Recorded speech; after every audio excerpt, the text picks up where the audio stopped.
Most people assume ketchup is as American as a cheeseburger, and that it has always been made out of tomatoes. Both of those assumptions are wrong. Over 2,000 years ago, seafaring communities in ancient China preserved their catch by fermenting it. They created a pungent, dark, salty fish brine, known in the local Hokkien dialect as kê-tsiap.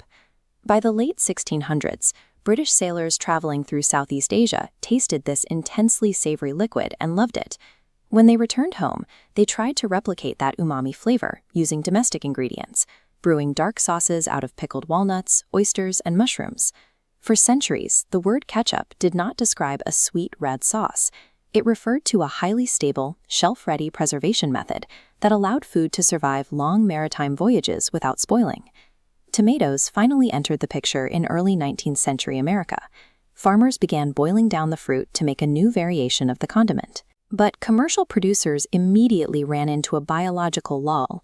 Tomatoes have a very short growing season and rot incredibly quickly.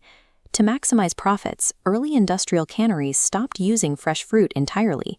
Instead, they swept up the waste from the factory floor, leftover skins, cores, green tomatoes, and rotting pulp, and let it ferment in open wooden barrels before shipping it off to ketchup manufacturers. To mask the putrid odor and the brown, decaying appearance of this sludge, manufacturers turned to chemistry. They pumped the mixture full of artificial red dyes synthesized from coal tar. To stop the rotting pulp from fermenting and blowing the cap off on grocery store shelves, they dosed it with toxic preservatives like formaldehyde, boric acid, and sodium benzoate.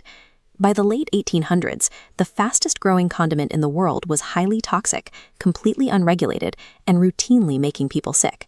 This crisis caught the attention of Dr. Harvey Washington Wiley, the chief of the USDA's Bureau of Chemistry. He launched a federal investigation to figure out exactly what these industrial additives were doing to the human body.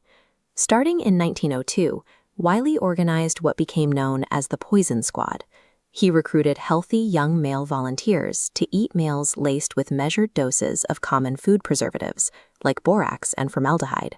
The clinical trials yielded horrifying results. Wiley proved that these chemical additives severely disrupted human digestion and were entirely unnecessary for food safety. Their only real function was to hide the taste of unsanitary, decomposed raw materials. Following these trials, the USDA assigned microbotanist Catherine Bidding and her inspector husband, Arville, a specific challenge: figure out how to manufacture shelf-stable bottled ketchup without using a single artificial preservative. The government had clearly established the danger of the current food supply. Now, they had to prove to a ruthless, profit-driven manufacturing industry that a safe, chemical-free alternative could actually work on a mass scale. Henry J. Heinz realized that the public's growing terror of being poisoned was a powerful market incentive. He bet the future of his company on the idea that purity would be his most profitable asset. He adopted Catherine Bidding's chemical solution. She discovered that if you eliminate artificial preservatives, you must drastically increase the natural acidity and sweetness of the recipe using high concentrations of distilled vinegar and brown sugar. This specific formula creates an environment so hostile and so chemically dense that spoilage bacteria literally cannot survive or reproduce. To make this work without relying on factory floor scraps, Heinz shifted his manufacturing process to use only fully ripe, whole red tomatoes, processed the same day they were picked. These mature tomatoes contain naturally high levels of pectin, a biological thickening agent. This dense concentration of pectin resulted in a fascinating physics byproduct. It turned ketchup into a non-Newtonian fluid, a substance whose viscosity actually changes under physical stress.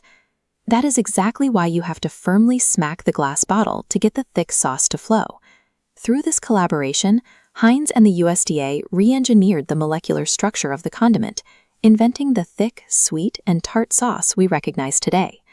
When Heinz launched his preservative-free ketchup, consumers bought it by the millions.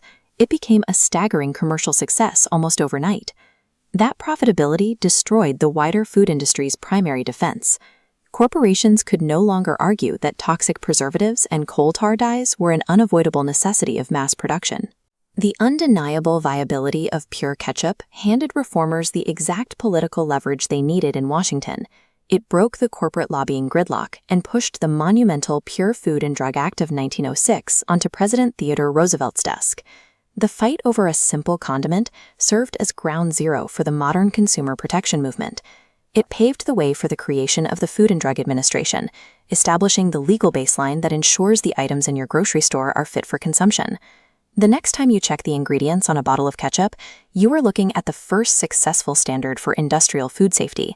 It is a 100-year-old agreement that changed how every item in your pantry is produced.